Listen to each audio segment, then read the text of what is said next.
पास कुछ लोग आए और बातों बातों में उन्होंने एक प्रश्न किया कि गुरुजी, अधिकतर प्राय देखा गया है कि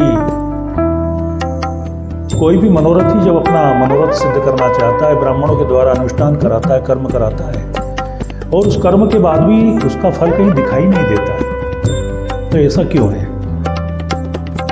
क्या कारण है कि अनुष्ठान होने के उपरांत भी उसका पूर्ण फल प्राप्त दिखाई नहीं देता? तो उसका कारण मुझे तो एक ही लगता है कि अनुष्ठान में मनोरथी का और ब्राह्मण का दोनों का संतुष्ट होना जरूरी है।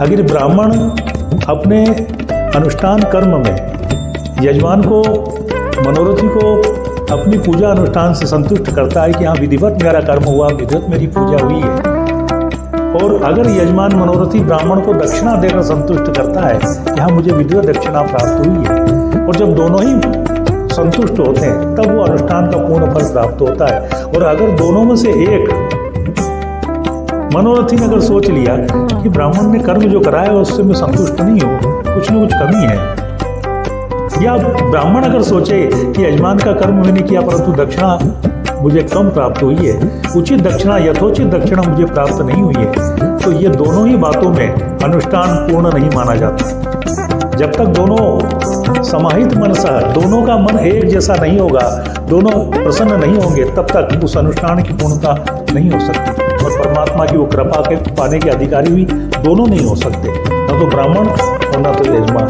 दोनों को उसका फल प्राप्त नहीं होगा।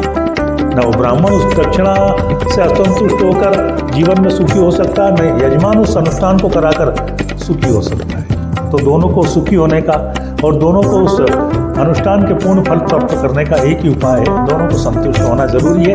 ब्राह्मण यजमान को अपने कर्म से संतुष्ट करे, ईश्वर तो संतुष्ट है, परमात्मा तो प्रसन्न है, उसे प्रसन्न करने की कोई आवश्यकता नहीं है, परंतु यजमान की संतुष्टि भी जरूरी है और यजमान के द्वारा ब्राह्मण की संतुष्टि भी जरूरी है। बस मैं ये चाहूँगा दोनों एक दूसरे को समझ लें तो कार्य सिद्ध हो जाएगा। जय श्री राम।